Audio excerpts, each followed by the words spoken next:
So as we talk about accumulators, we're kind of going to baby step into them from very simplistic to more advanced. And really our simplest producer accumulator is what we call our flexed floor advantage. And really there's not much difference between utilizing this contract and buying a put option. That's essentially what we're doing. Coincidentally, this is the only accumulator contract that we offer that has a cost associated with it. And that's because we are basically buying that put option to provide a price floor.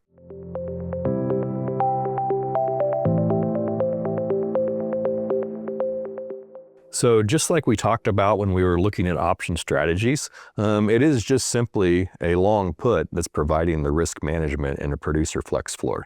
But there are some unique things that are happening there that really can and do reduce the cost of the strategy.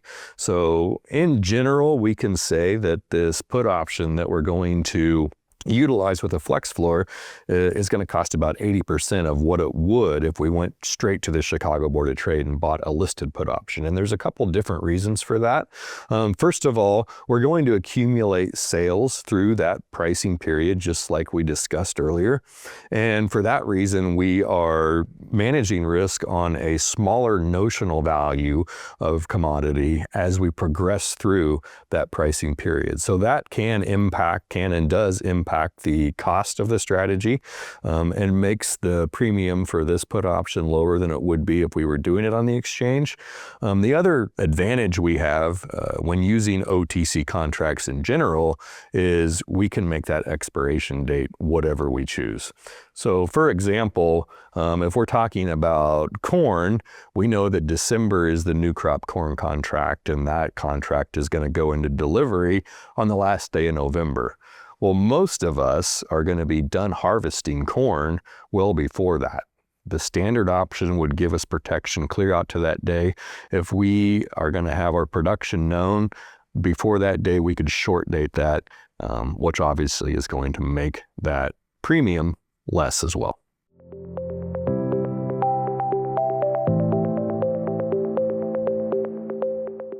I would say the primary drawback for the flex floor accumulator is the fact that we do have to pay a premium for it.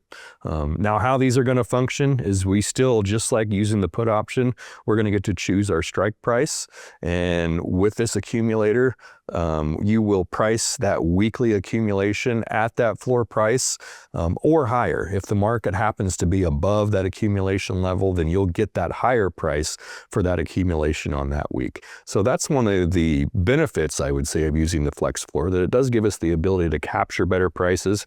The primary drawback, of course, is that we have to fund that put option that we bought in order to provide us the price floor.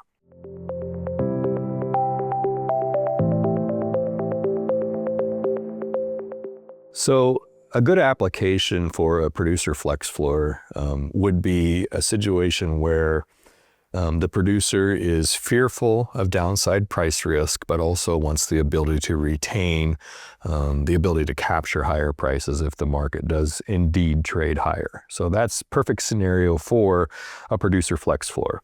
Now, like we said, we know we're going to have to pay for that, right? We're going to have to pay for that, pay the premium associated with that option. And I think when we talked about our short put option earlier in this video, that $4 at the money corn put was going to cost us something like 40 cents. An advantage to using the producer flex floor is that the cost would definitely be less than that, maybe 30 cents, maybe between 30 and 35 cents.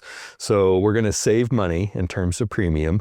We're going to have the same outcome, give us a price floor with the ability to capture better prices, and we will in turn do a good job of managing our price risk.